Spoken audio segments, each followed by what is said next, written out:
Dobrý deň.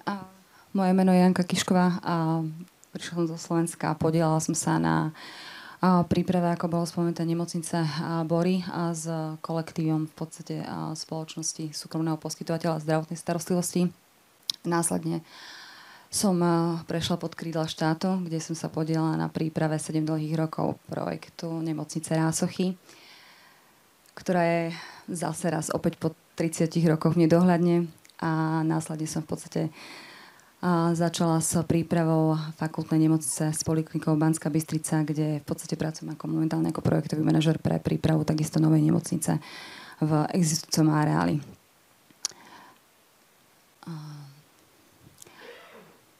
Prejdeme si úplne, nadviažem takisto na pána Juhu s argumentami histórie, na zdravoprojekt, na prípravu zdravotníckych zariadení v minulosti, ako to je teraz.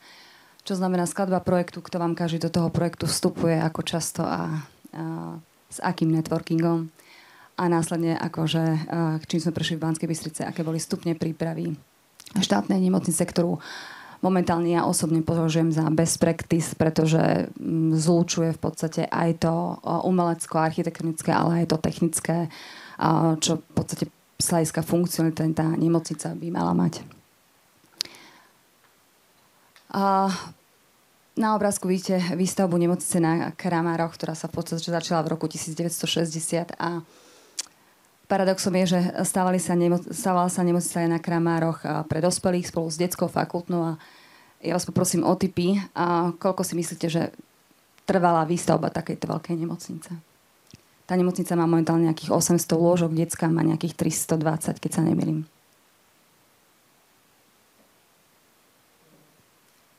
5? Vzadu? Tiež 5.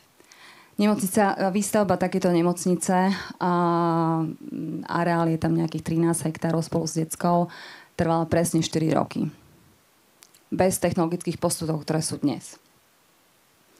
Prečo nám to trvá 10? Odpovedzme si sami, časť toho príbehu tých 10 rokov tvorí primárne asi tá byrokratická časť a potom tie politické nálady, ktoré sú u nás aj u vás veľmi rôzne. V podstate tie prvopočiatky fakultnej nemocnice alebo výstavby fakultnej nemocnice siahajú až do Rakúska a Uhorska. S tým teda, že už v tedajších dobách sa vyhlasovali medzinárodné architektonické súťaže, čo momentálne v dnešných dobách nie je úplne, by som vravala, že sú to skôr lastovičky, ako také krédo, že áno, poďme architektonickou súťažou. Až v roku 1950 v podstate pod vedením vášho pána architekta Gustava Paula z Prahy sa vytvorilo nejaké združenie architektov, ktoré sa venovalo len zdravotníckym stavbám. Následne v podstate bol vytvorený zdravoprojekt Bratislava, ktorý, a to musím zdôrazniť, že vznikol pod ministerstvom zdravotníctva. To znamená, že bola jednoznačne určená gestčná a vecná príslušnosť tejto projekčnej a architektonickej kancelárie. To je to, čo tu všetci hovoríme, že nám chýba ako keby centralizácia riadenia.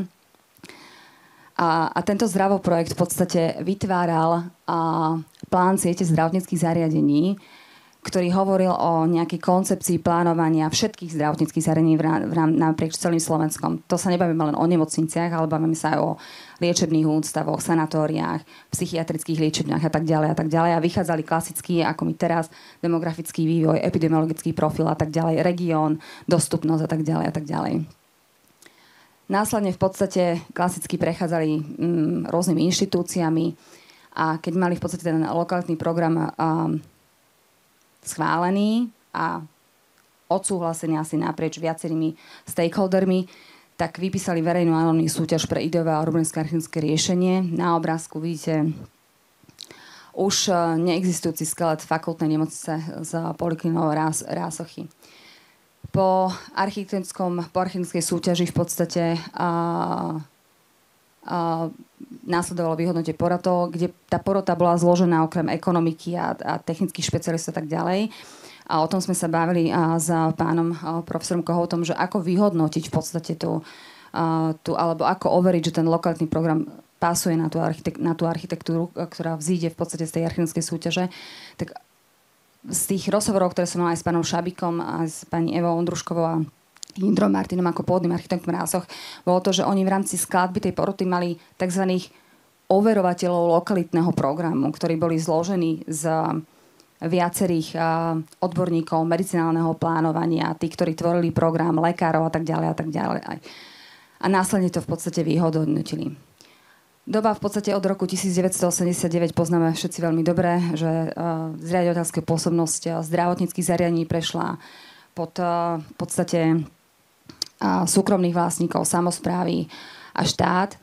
A v podstate od tohto obdobia do dnešného dňa na Slovensku je štatistika taká, že sa postavili 3 nemocnice, o ktorých ja viem. Akože hovorím o brand new budovách. Prvá bola Svätého Michala, nemocnica, ktorá patrí pod ministerstvo vnútra, ktorí majú tú výsadu, že majú vlastný stavebný úrad, kde v podstate všetko funguje v trošku v inom režime. Majú iný rozpočet pridelený z kapitoly štátneho rozpočtu, ktorý patrí pod ministerstvo vnútra alebo pod ministerstvo obrany, čiže niektoré veci tam idú, nazvala by som to, že ľahšie. Druhá bola nemocnica nemocnica v Michalovciach, ktorá patrí pod súkromného poskytovateľa, a ďalšia bola v podstate nemocnica Bory, ktorá bola otvorená minulý rok. Do štatistiky patria jedna zbúraná nemocnica Rásochy. Do roku 2023 nám chýbala na Slovensku kategorizácia v podstate ústavnej zdravotnej starostlivosti. Hovorím to pretože každý z tých poskytovateľov alebo vlastníkov tej nemocnice alebo akéhokoľvek zdravotníckeho zariadenia, ako sa rozhodol, tak to si postavil. A podľa jeho networkingu, tak si to aj pretlačil a takto to aj bolo. A trh na okolí sa samozrejme musel prispôsobať tomu, čo bolo ako keby najnovšie. A samozrejme absentuje, a na tom ministerstvo zdravotníctva Slovenskej republiky už začalo pracovať, pasportizácia objektov, aktualizácia stále, čo sa v podstate v tých budovách deje. Aj keď sú to drobné facelifty, lebo je to stále mrhanie ako keby štátnymi peniazmi a našimi daňami. A schválne som tu dala slovna postavenú na hlavu, lebo nie je to bežné. Zmena je stále iniciovaná z dola. Ja si myslím, že takto to asi nie je správne, ale budem rada počuť váš názor. S tým, že tá zmena, alebo ani nie zmena, ja by som bola rada, keby sme to nazývali, že nech je to koncepcia udržateľného rozvoja zdravotníckych zariadení pre celý štát. Či to je Česká republika alebo Slovenská. S tým, že nech je to naviazané na štátny rozpočet, dajme si krátkodobé ciele, vo väzbe na štátny rozpočet dlhodobé ciele a zaviažme ministra financií, nášho. Toto tu sú prostriedky na tento rok pre ministerstvo zdravotníctva. Z toho sa budú diať takéto rekonštrukcie, takáto obnova, takýto facelift a takáto výstavba nových nemocníc. A na to v podstate každý máme analytické jednotky v rámci každého rezortu, čokoľvek. Budú vychádzať z dát, ktoré v podstate analytické jednotky majú. Počula som už aj názor, že nemáme dostatok dát. Dát je dostatok. Je rôzna štruktúra a je ich strašne veľa. A každý si ich prispôsobuje podľa toho, čo chce postaviť.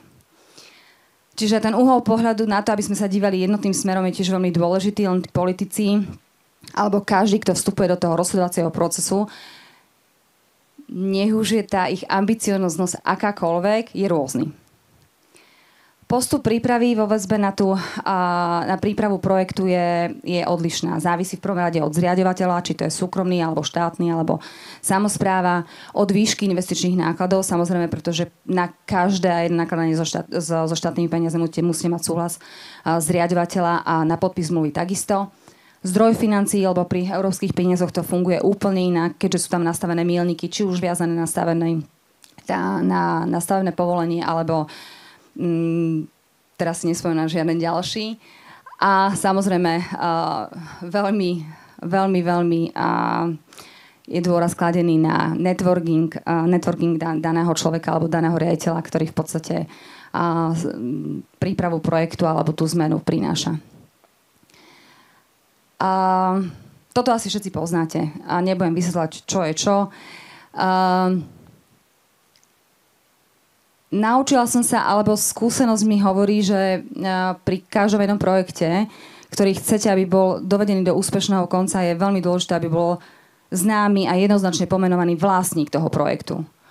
Pretože ak nemáte vlastníka, to sa stalo na Rásochách, ten projekt nepatrí nikomu a nemá kto za vás bojovať. A vy ako sám, a to mi potvrdí pán kolega Rujber, že keď tam bojujete so všetkými siločiarami, ktoré sú okolo vás, či už politickými, biznisovými, dodávateľskými, alebo aj internými, tak vy nemáte šancu preraziť, aj keď veľmi chcete. A tu spomeniem zase pána kolega Juhu, ktorý, áno, že pracujete 7 rokov, ale že koľko to tvorí z vášho života, keď pracujete 35 rokov. Hej? Je to 7 rokov, je to skoro 1/3 vášho života a vy nemáte za sebou žiadny výsledok. Lebo zbúraná nemocnica nie je výsledok.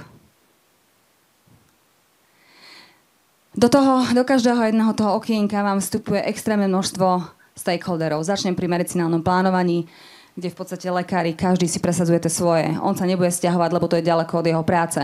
On chce mať gauč, lebo on chce spať. Na boroch inak, len pri čerešnička pre vás. Oni tam nemajú svoje prednostovské izby alebo izby na odpočinok.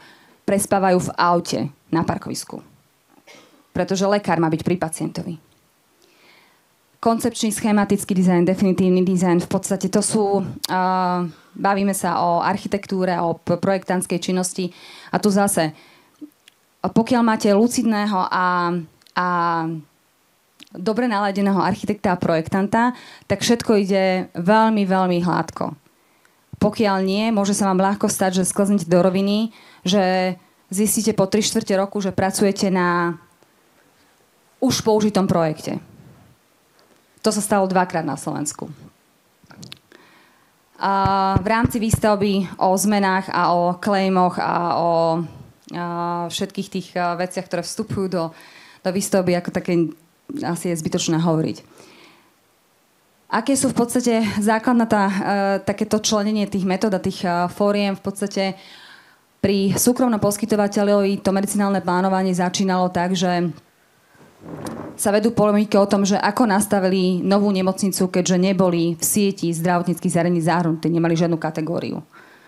A v kulároch sa hovorí, že bolo to na základe úhradového mechanizmu, ktorý v podstate mala ich partnerská poisťovňa. Nejdem o tom diskutovať. Ja si myslím, že daný projektový tím pristupoval k tomu veľmi, veľmi zodpovedne a musím povedať, že v súčasnej situácii, ktorá je v Bratislave, vďaka Bohu záborí, pretože ak budem pacientom ja, nebudem sa divať, či je štátna alebo či je súkromná. Pre mňa je to nemocnica, ktorá mi pomôže alebo pomôže mojej rodine. Po medicinálnom plánovaní v podstate súkromný poskytovateľ a zafixovaní základného funkčného programu požiadaviek vypísali takisto architektonickú súťaž, kde v podstate vybrali zahraničného partnera, ktorý sa venuje návrhu zdravotníckych zariadení, s ktorým pokračovali v podstate celú dobu, s tým, že mali lokálnych partnerov z Českej a Slovenskej republiky. A následne v podstate prešli celým procesom s tým, že oni v rámci výstavby a skúšobnej prevádzky mali to okienko ešte jedno doplnené, že museli v podstate urobiť veľmi tvrdé personálne zabezpečenie. Vo väzbe na štátny projekt tam je možné v podstate to členenie červený, žltý fidík, asi všetci poznáme, s tým, že môžete si to rozdeliť, že dáte buď všetko dokopy a bude to z toho vám tá kombinácia v podstate tých jednotlivých projekčných činností vám vznikne z toho nejaký PPP projekt, ktorý hovorí o tom, že aj prevádzku odovzdáte súkromnému partnerovi, alebo v podstate ostávate stále na strane štátu a jednotlivé veci dodávate. Toto je v podstate veľmi schematicky a veľmi krátko popísaný proces alebo stupne projektovej prípravy nemocnice s poliklinikou v Banskej Bystrici, čo všetko sa v podstate, čo všetko je potrebné urobiť na to, aby ste sa dopracovali k podpise zmluvy o dielo na dodávku alebo na dodávku diela a zároveň na dodávku dokumentácie pre stavené povolenie, realizačnú časť a inžinierskú činnosť. Len chcem podotknúť, že projekt Banskej Bystrici začínal v decembri 2021 a v apríli 2024 už máme v podstate oznámenie o výsledku